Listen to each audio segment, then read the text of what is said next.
47তম BCS এর প্রিপারেশনের অংশ হিসাবে আজকে আমরা এখানে যে ম্যাথটি উঠিয়েছি এই ম্যাথটি সলিউশন দেখার চেষ্টা করব। এই ম্যাথটি 29তম বিসিএস এ এসেছিল। এখানে বলা হচ্ছে 4টি 1 টাকার নোট এবং 8টি 2 টাকার নোট একত্রে 8টি 5 টাকার নোটের কত অংশের সমান।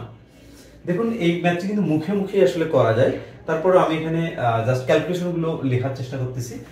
4টি 1 টাকার নোট মানে হচ্ছে 4 × 1 সমান সমান হচ্ছে 4 টাকা, এবং 8টি 2 টাকার নোট 8 × 2 তার মানে হচ্ছে 16 টাকা, টোটাল হচ্ছে 20 টাকা।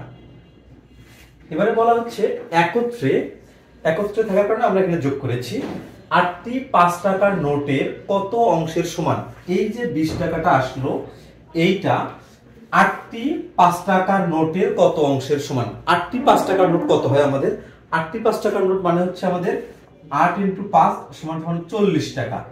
তার মানে এই যে 20 এইটা এই যে 40 আছে 40-এর কত অংশের সমান সে কথা বলা হচ্ছে। এখানে বোঝাই যাচ্ছে যে 20টা 40-এর আসলে হাফ অংশের সমান।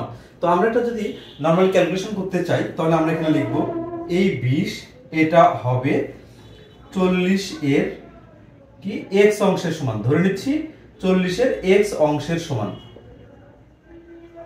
x অংশের সমান। ওকে, আমাদের কাজ হচ্ছে x এর ভ্যালু বের করা। আমরা যদি x এর ভ্যালু বের করতে চাই 40-এর সঙ্গে x গুণন অবস্থায় আছে, তার মানে 40টাকে এই পাশে পাঠিয়ে দিব, অর্থাৎ 20/40 = x। তার মানে ক্যালকুলেশন যদি করি 1/2 আসে আমাদের, তার মানে x এর ভ্যালু হচ্ছে আমাদের 1/2।